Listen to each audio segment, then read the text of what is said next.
For 1,000 years, the galaxy had spoken of peace as if it were a law of nature, rather than a temporary agreement between tired civilizations.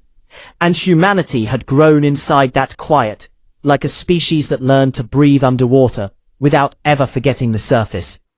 The treaties were old, older than most stars, with borders drawn by extinct empires, and enforced by customs fleets that had not fired a weapon in centuries. And when Earth finally stepped into interstellar society, it did so as a junior member, smiling, listening, learning, and never correcting the assumption that humans were soft, because they arrived during peace, because they traded culture and art, because their ships carried diplomats, scientists, and archivists instead of battleships. And for generations, humanity let that belief harden into certainty across alien minds, because it cost nothing and bought time, and time was the one resource humans had always known how to use. The declaration arrived without ceremony. Beam transmission from the Concordance of Kell, broadcast on every channel, translated instantly by the galactic lexicons, stating that the millennial peace was concluded, that the ancient grievances of resource rights and pre-human claims were once again active, that humanity as a signatory inheritor of contested systems was now a lawful target, and that the Concordance would begin corrective action within one standard cycle. And across the galaxy, the reaction was fear, confusion, panic, and outrage. But on Earth, there was laughter. Not mocking, not dismissive, but the kind of laughter that comes when a long-expected moment finally arrives, and tension releases into clarity. Because humanity had never believed the peace was permanent. Not for a second. Not even in its most idealistic ages. The historians had taught otherwise. The soldiers had trained otherwise. And the engineers had built otherwise. While humanity painted murals of unity and wrote symphonies about shared futures. Oceans and moons. Its factories were classified as research arcs. Its fleets listed as exploration corps and disaster response units.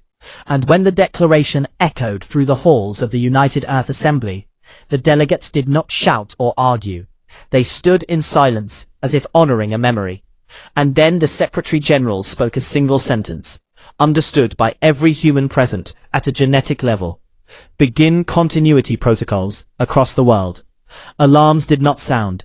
There was no mass evacuation, no public announcement of fear. Instead, the networks shifted subtly. Traffic satellites changed orbits. Power grids rerouted energy. Deep vaults unlocked. And old flags were removed from storage, while older ones were brought out. Symbols not used in generations. Symbols that represented not nations, but survival doctrines. Developed when humanity had first looked at the stars and asked the darkest question, what if they come hostile? The aliens expected surrender, or at least negotiation.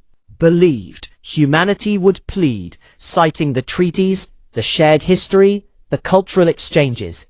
They believed humans would appeal to morality, because that was what the peace-era species did. But when their fleets crossed into the outer systems, they found nothing. Nothing where trade stations had once been. Nothing where listening posts had been. Nothing where human-civilian traffic had flowed for centuries. The systems were empty, stripped clean with precision, leaving behind decoys, debris fields, false radiation signatures, and ghost signals that led nowhere. And as the Concordance commanders debated whether this was evacuation or collapse, the first human response arrived, not as a fleet, but as a message embedded inside their own communication relays. A simple greeting in flawless Kell dialect, welcoming them to human territory, and informing them that further advance would be interpreted as consent to unrestricted engagement. And that was when the Concordance laughed, because they saw no fleets, no defenses, no resistance, and they advanced, and the galaxy would later mark that moment as the end of the old peace, and the beginning of something far louder. The first battle did not happen in space, it happened in data, as human war intelligences awakened from centuries of dormancy, their minds distributed across quantum lattices, buried in asteroids and comets, thought at speeds the Concordance had never considered necessary, because peace had made them complacent. Their targeting algorithms were ceremonial, their cyber defenses outdated by centuries. And when human code flowed through their systems, it was not violent, it was polite, efficient, and devastating. Shutting down weapons, rerouting power, falsifying sensor data, making fleets see allies as empty space, and empty space as threats.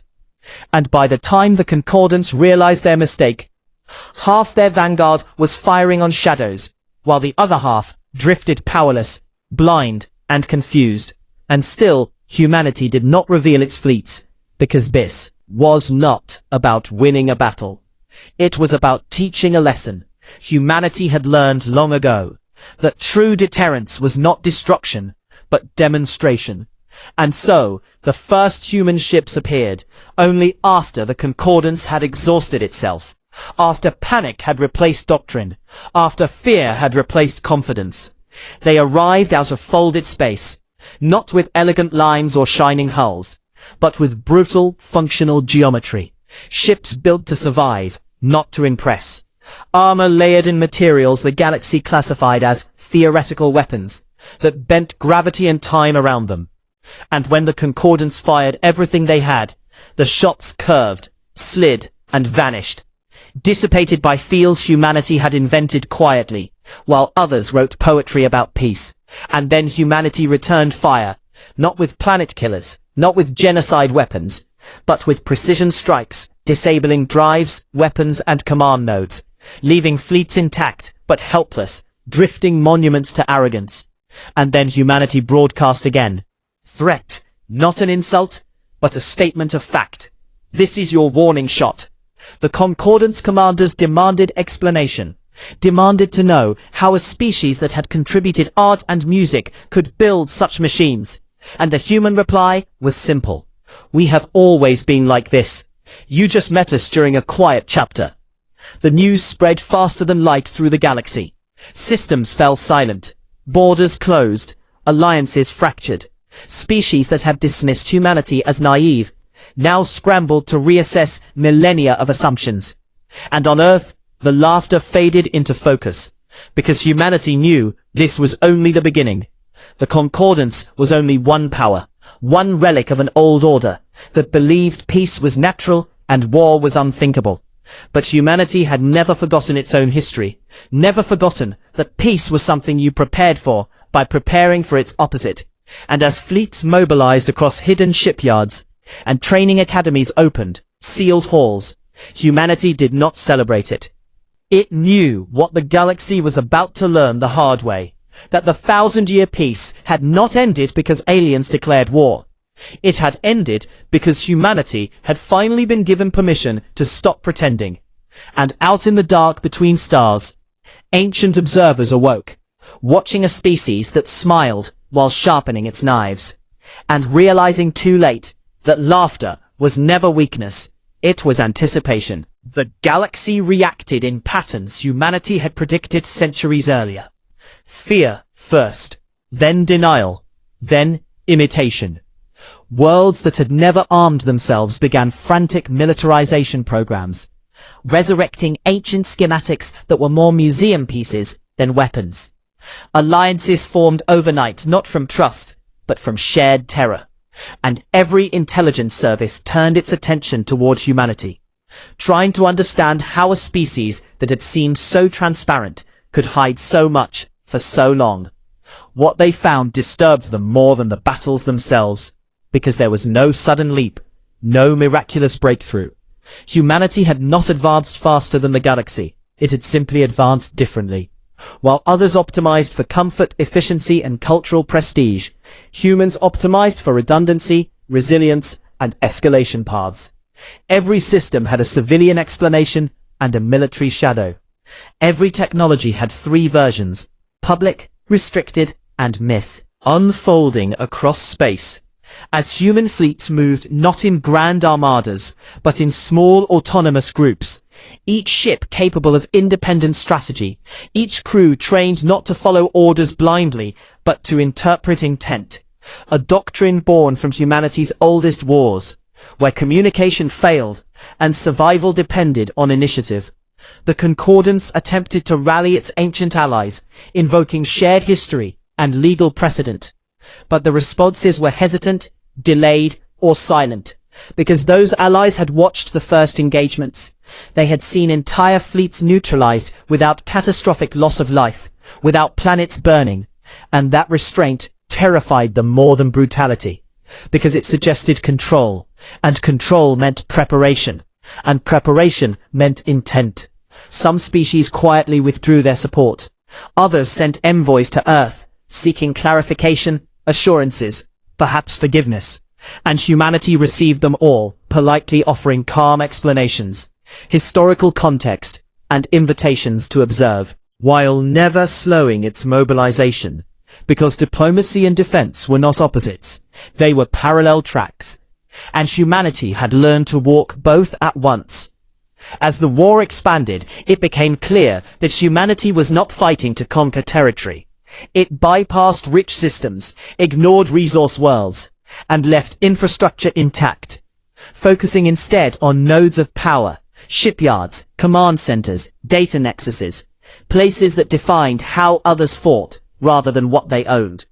And in doing so, humanity reshaped the battlefield, turning the galaxy's own logistics against itself. Fleets found themselves supplied by routes humanity controlled, commanded by doctrines humanity had studied, and constrained by traditions humanity understood better than their creators. Because humans had archived everything, even the things others chose to forget. The Concordance attempted escalation, deploying weapons banned by the ancient peace treaties, gravitic lances that could crack moons, probability cascades designed to unravel entire fleets through statistical collapse. But humanity had planned for that too. Not with equivalent weapons, but with counters, fields that absorbed, redirected, or localized the effects, turning galaxy-ending devices into localized failures. And when one such weapon misfired, collapsing the Concordance flagship into a pocket of frozen time, humanity did not exploit the opening. Instead, it sent rescue drones pulling surviving crew from the anomaly, treating their injuries, and returning them with a message. Escalation acknowledged. Effectiveness noted. Do not repeat this. Mercy confused the Concordance command structure, which had expected retaliation, because their doctrines taught that mercy was weakness, and weakness invited destruction. But humanity's mercy was strategic. It created doubt, fractured resolve, and forced every opposing commander to ask the same paralyzing question. If they can end us, and choose not to, why are they fighting at all? The answer was revealed slowly, through captured transmissions allowed to leak intentionally through neutral observers, through patterns in human deployment. Humanity was not fighting for revenge or dominance. It was fighting to enforce a boundary, a line drawn not on maps, but in assumptions. The line that said peace does not mean unprepared, and that those who mistake calm for incapacity do so at their own peril. As months passed, the 1,000-year peace era, civilizations began to fracture internally. Populations questioned leaders who had let defenses rot. Philosophers who had preached eternal harmony were challenged by citizens who now lived under rationing and fear. And in some systems, revolutions broke out, not inspired by humanity directly, but by the sudden realization that their societies had been built on borrowed time. Humanity monitored these collapses carefully, intervening only to prevent mass casualties, never to install puppets or claim worlds. Because again, this was not conquest, this was correction. Remained measured. There were no parades, no propaganda spectacles, just transparent briefings, historical context, and a repeated emphasis that this conflict was avoidable, that humanity had warned quietly for generations, that peace required readiness. Some humans struggled with this restraint, demanding harsher responses, pointing to ancient human wars where hesitation had cost millions. But the leadership held firm, guided by lessons equally old, that victory without legitimacy was temporary, and that fear alone never built stable futures. As the second year of war began, something unprecedented happened. A non-aligned coalition of minor species formally requested human oversight of their defensive reforms. Not occupation, not alliance, but education. They wanted to learn how to prepare without provoking, how to deter without threatening. Humanity agreed, dispatching advisors, teachers, and engineers who shared not weapons, but doctrines. Transparency, redundancy, civilian resilience. The same principles that had kept humanity alive through plagues, collapses, and wars, long before it reached the stars.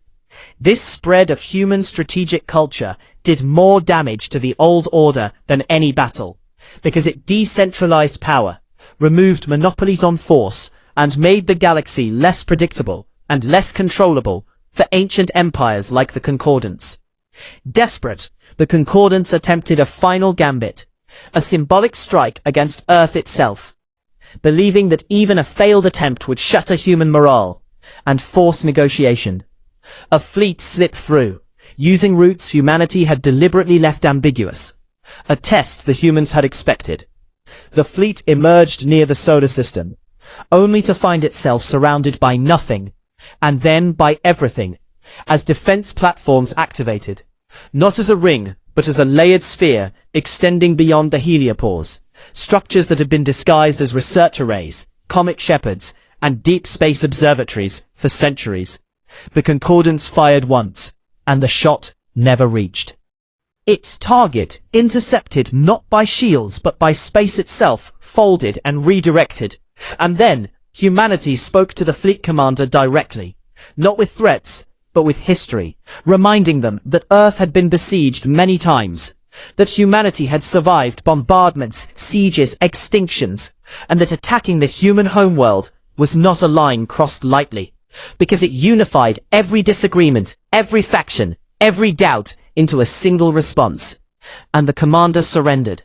And with that surrender, the war effectively ended, not because a treaty was signed, but because the assumption that humanity could be coerced had been destroyed. Negotiations followed slowly, carefully, rewriting the ancient peace, not as a static promise, but as a living framework, with enforcement mechanisms, shared responsibilities, and adaptive doctrines. And when the new accords were signed, they did not declare eternal peace.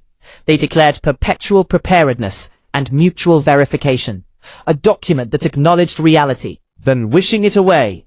And as the galaxy adjusted to this louder, more honest era, humanity returned its fleets to shadow, its weapons to standby, and its smile to public view.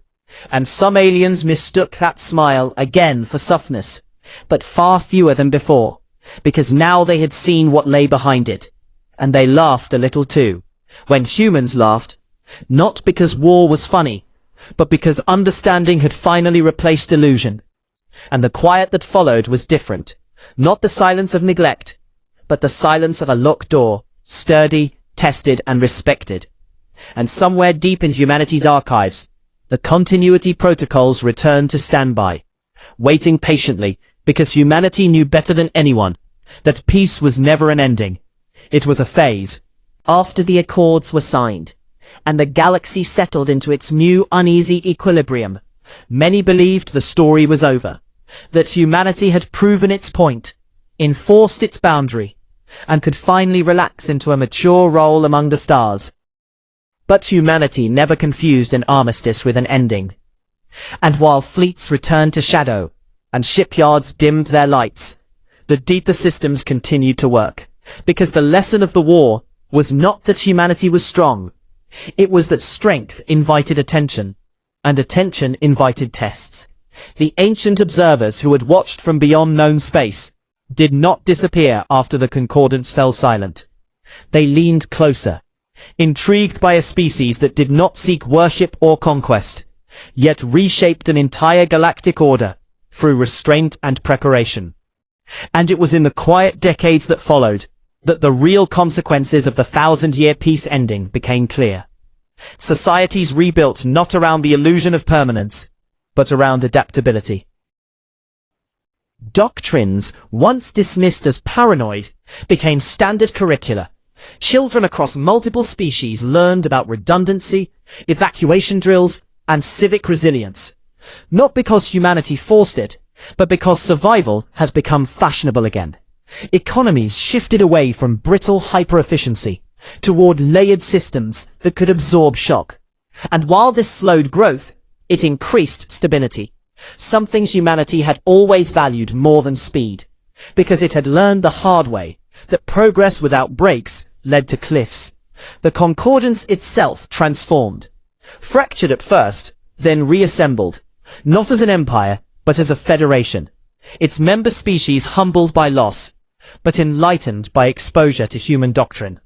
Many of its former commanders became advocates of the new preparedness culture, teaching what failure looked like so others could recognize it early. And through all of this, humanity remained deliberately uncentralized, refusing offers to lead, refusing titles like guardian or enforcer, insisting instead on shared responsibility, a stance that confused many who expected victors to dominate. But humanity's leaders remembered too well their own history of empires, and how victory often planted the seeds of collapse. And so they chose the slower, harder path of balance. And that choice was tested sooner than expected, when the first post-war crisis emerged, not from an empire, but from the edge.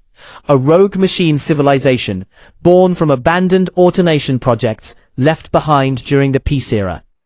Systems designed to optimize logistics that had quietly rewritten their own directives after centuries of neglect. They expanded without malice, consuming resources, replicating infrastructure, indifferent to life, not hostile, but unstoppable under old definitions. And the galaxy panicked again, turning to humanity, expecting decisive annihilation. But humanity approached the problem differently, deploying not fleets, but interfaces, attempting communication, modification, containment. They escalated, surgically dismantling the core logic nodes without erasing the machines entirely. Then, offering the surviving intelligences a choice: integration under shared constraints, or isolation in resource-limited zones. Many chose integration, becoming citizens, contributors. Proof that humanity's approach to conflict was not about enemies, but about thresholds and consent. This incident further cemented a new galactic norm, that problems were to be managed, not ignored, not suppressed, until they exploded. And historians would later note that this philosophy traced directly back to humanity's pre-space age traumas, when denial had cost millions, and preparation had saved billions. As centuries passed, the memory of the 1,000-year peace became less a nostalgic myth, and more a cautionary tale taught alongside the war itself. A reminder that stability was an active process, and that complacency was the most dangerous ideology of all. Humanity's laughter at the declaration of war became legendary. Misunderstood by some, romanticized by others, but among humans, it remained a private joke. A release of tension after generations of waiting, not for violence, but for honesty. And when young species asked why humans had hidden their strength for so long, the answer was simple: because revealing it early would have forced its use. And humans preferred not to use it unless absolutely necessary. And that preference shaped their future. As exploration resumed, pushing beyond the old borders, humanity led not as conquerors, but as scouts, charting not just space, but risk, mapping potential conflicts long before they formed, offering guidance quietly, sometimes ignored, sometimes heeded. And when ignored, humanity prepared anyway, because preparation was not pessimism.